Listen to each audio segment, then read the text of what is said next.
그래서 이런 경우에는 이렇게 너무 쉬운 문제라고 생각하고 이렇게 당연히 맞출 거로 했는데 나중에 이제 집에 와가지고 가채점 할 때, 이거 답이 왜 틀리지? 뭐지? 답이 잘못됐나? 막 이러면서, 왜냐면 나는 당연히 1번이라고 생각을 하니까. 근데 찬찬히 보니까, 이게 공급 대가였네. 아, 그래가지고 집에 와서 채점하면서 답이 이제 4번으로 돼 있는 가채점 그거를 보고 이제 저기 하는 거죠. 제가 이런 경험이 되게 많아요. 세법 아니고도. 그렇기 때문에 이런 거 되게 조심해야 됩니다. 문제가 너무 쉽다? 그러면 한 번쯤 다시 보세요. 이게 너무 쉽게 낼 리가 없잖아요. 물론 주는 문제들도 있어요. 문제가 다 어려운 문제만 내지 않지만 그래도 진짜 인간적으로 이거는 진짜 무슨 예제 수준도 안 되는 진짜 그 기본서에 있는 예제 문제를 들고 왔다. 그러면은 다시 한번 보세요. 뭔가 체크할 거 뭔가 있는지.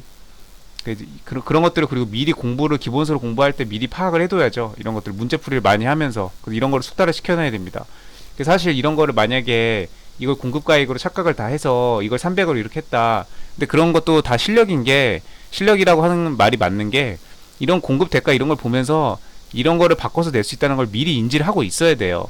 그런 걸 인지를 못 하고 있으니까 이런 거를 그냥 같은 단어라고 뇌가 인식하고 빠르게 풀다 보니까 그냥 뭉뚱그려서 그냥 푸는 거죠. 그러니까 이런 개념들이 머릿속에 확실히 그만큼 없다는 얘기입니다.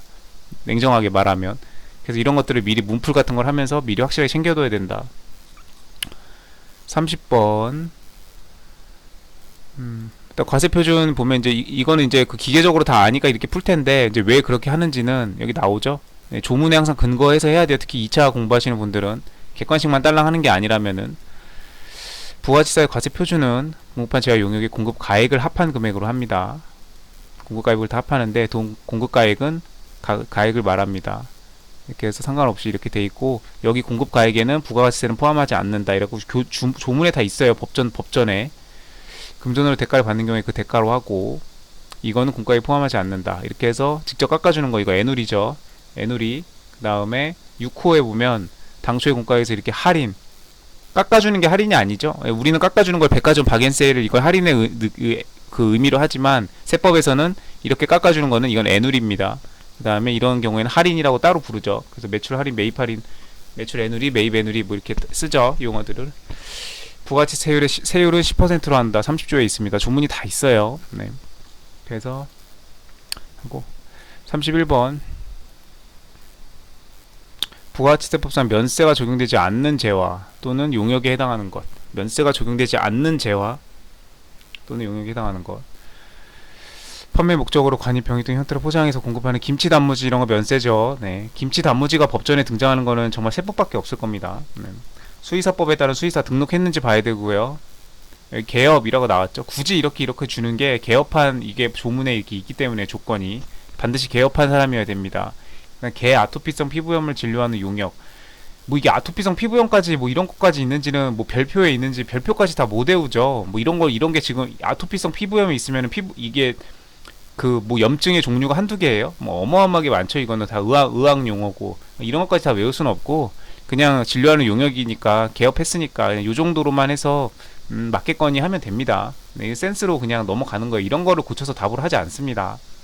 면세다 해당하는 거고 주무관청이 허가 또는 인가를 받거나 주무관청에 등록됐는데 그쵸 등록하거나 신고되어 있어야죠. 여기 개업한 사람처럼 이 개업이란 얘기도 사업자 등록을 하려면 세무서에다가 다 신고해야 되잖아요. 네, 그래야 카드 결제도 가능하고 부가세 신고를 다 해야 되니까 그래서 사업자 등록을 시키는 거죠. 그게 개업인 거예요. 이렇게 엄밀하게 말해서. 네. 그런 식으로 이것도 다 하려면 신고하고 등록하고 어린이집 이렇게 교육해라. 네, 이게 다 면세입니다. 네, 다 규정이 다 있죠. 4번이 답인가 보네요. 예술 창작품 이건 면세 맞죠? 맞는데 여기 지금 골동품 포함이라고 해서 요거 괄호에서 요거 바꿔냈네요. 네, 이렇게 바꿔내는 것도 뻔하죠. 네. 31번 골동품은 면세가 아닙니다. 이거는 약간 투자 목적이 들어가 가미될 수가 있죠. 그러니까 불순한 의도가 가미될 수 있다는 얘기입니다. 그러니까 불순하다는 게 골동품을 모으는 게 잘못됐다는 게 아니고 나라 입장에서 세금을 거두어들일 필요성이 발생할 수 있다는 의미예요. 그런 의미에서 불순하다고 한 겁니다. 국가에서는 눈에 불을 켜고 세금이 될 만한 것들은 다 걷어들이려고 눈에 불을 켜고 있으니까. 자, 일단은 그 김치 단무지 젓갈 이런 거 이제 미가공 식료품이라고 합니다. 그렇게 해가지고 이제 뭐 고춧가루 이제 빻아가지고 고추를 말려서 빻아가지고 고춧가루를 내가지고 배추 소금에다 절인 다음에 거기다가 파랑 무랑 뭐 저기 해가지고 김치 만들죠. 이런 것들 혼합한 거. 이렇게 한 것들, 원 생산물의 본래 성질이 변하지 아니하는 정도로, 네. 배추를 소금에 절이면 흐물흐물해지고 삼투압 현상으로 이제 숨을 죽이고 하죠. 파김치 담글 때, 총각김치 담글 때 그렇게 이제 숨을 죽이고 하는데, 그렇다고 해서 성질이 변하는 건 아니죠. 그냥 배추가 이제 밭에서 막 수확했을 때는 이제 그렇게 쌩쌩하다가 소금에 절이면 이제 흐물흐물해지는 것 뿐이지, 뭐 배추가 어디로 가는 게 아니잖아요. 이런 것들을 이제 다 해가지고, 이런 거 다 미가공 식료품, 다 면세입니다.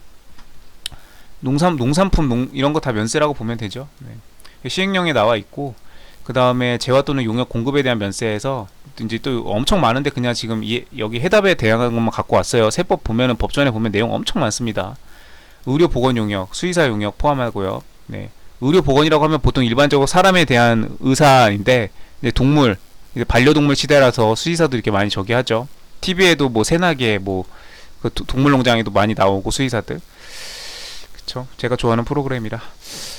면세하는 의료 보건 용역, 동물병원을 개설한 자가 수의사법에 따라서 이렇게 제공하는 용역, 이렇게 해서 한다. 이렇게 해서 뭐 아토피 피부도 여기 포함이 됩니다. 뭐 이런 것까지 다 뭐 저기 안 해도 돼요. 네. 개니까 당연히 개 키워보시는 분들은 알지만, 여름철에 뭐 찐드기 같은 것도 조심해야 되고, 피부병 당연히 생길 수 있죠. 사람이랑 똑같아요. 개도, 고양이도 그렇고. 그런 거고요. 다 면세 대상입니다. 그 다음에 교육 용역, 네, 그래서 신고하고, 그 다음 뭐 어린이집, 다 규정이 다 있죠. 영유아 보육법, 어린이집 어쩌고 저쩌고, 네, 훈련 뭐 학원 강습소 다, 네, 다 면세입니다. 그 다음에 이제 예술 창작품, 이제 이거죠. 미술, 음악, 사진, 연극 다 좋습니다. 자, 근데 골동품 해가지고 관세법상에 뭐 이렇게 관리하는 것들이 있나 봐요. 뭐 이런 건 찾아볼 필요 없습니다. 이런 건 제외한다. 네, 이거는 이제 또 약간 투자 목적, 약간 그 미술품들도 왜 그 유명한 화가의 뭐 이런 것들은 뭐 그림 하나가 뭐 얼마씩 하죠. 다 투자에 다 수단이 되죠. 네, 그런 거 얘기하는 거예요. 이런 건 이제 과세할 필요가 있기 때문에 면세해주지 않는다 이거죠. 순수한 예술, 이런 이제 가난하고, 뭔가 뭐 예술가는 가난해야 되냐 그런 건 아닌데, 이제 약간 이제 그런 저기가 있죠. 그래서 그런 예술품들은 이런 건 다 면세 대상이다. 네. 그런 예술 창작 활동을 장려하기 위해서 이런 것들에 대해서 세금을 과세하지 않는다 이거죠. 국가의 입장은. 이렇게 해서 뭐 영리를 목적으로 하지 않는 이런 행사들, 예술 행사, 문화 행사, 네, 아마추어 운동 경기 뭐 해서 다 한다는 거. 32번 부가세 조특법 납부세에 관한 설명을 옳지 않은 거. 일반 가세다 납세자가 직접 전자신고의 방법으로 확정하는 경우 수익이 1만 원이 아니고 잠깐만, 전자신고 부가가치세 이거는 맞죠? 네. 이게 2만 원하고 1만 원이 있는데, 부가가치세는 1만 원 맞죠? 이거는 정신거는 이게 맞는 거고. 그래서 다른 법률 규정하고 있는 부가세 감면세 빼고 전세에게 부가세로 30%. 예, 부가가치세로 지방소비세를 하는 게 맞는데, 이게 정확히 70% 30%가 아니에요. 이거 법정 규정이 있습니다. 그래서 세법을 한 번이라도 그 법전을 공부해봤으면은, 이게 70% 30% 이게 정확히 맞아떨어지지 않는데 라는 걸 알 수 있어요. 답이 2번이네요. 틀린 거 찾는 거니까. 간이가세자가 4,800 미만이면 납부세 면제하죠. 일반 과세자가 간이가세자로 변경되면, 그러면 이렇게 하던 것들은, 네, 면제하지 않습니다. 네, 맞고요. 일반 과세자가, 네, 10억 원 이하고, 네, 10억 원이 넘어가면 저기죠. 적용되는 신용카드 사용의 세액공제는, 네, 1.3%하고 1,000만 원. 네, 초과할 수 없다. 오케이, 다 맞네요. 이런 거는 고칠 때가 많은데 다 맞게 됐어요. 여기는 이렇게 바꿀 때가 많죠. 10억 원 이하에 되고 1.3%, 1,000만 원. 네, 이렇게 해서 다 맞고. 2번이 틀렸네요.